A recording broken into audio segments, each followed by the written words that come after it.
Hey guys, welcome back to another video. ఈ parcel వచ్చి నాకు 500 పడింది.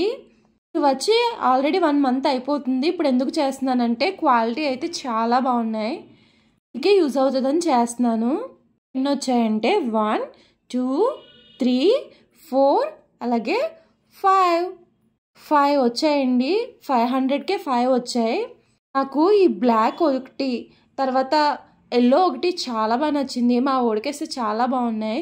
చిన్నపిల్లలు ఉన్న వాళ్ళకి చాలా బెస్ట్ ఆప్షన్ అండి. నేను ఇవి ఎప్పుడు తీసుకున్నానంటే దసరాకి మీషోలో ఆఫర్స్ నడిచాయి కదా, అప్పుడు ఆఫర్స్ ఉన్నప్పుడు తీసుకున్నాను. నేనైతే నార్మల్గా బుక్ చేశాను, ఎలా ఉన్నాయో చూద్దాము అని చెప్పి. ఇంతకు ముందు నా డ్రెస్ ఒకటి ఆర్డర్ పెడితే అది క్వాలిటీ బాగాలేదని రిటర్న్ పెట్టాను. మీషో బ్యాలెన్స్ ఉండిపోయింది, దానికోసం అని చెప్పి ఇవి బుక్ చేశాను అన్నమాట. క్వాలిటీ అయితే చాలా బాగున్నాయి, వర్త్ ప్రోడక్ట్ అనమాట. కావాలా తీసుకోండి.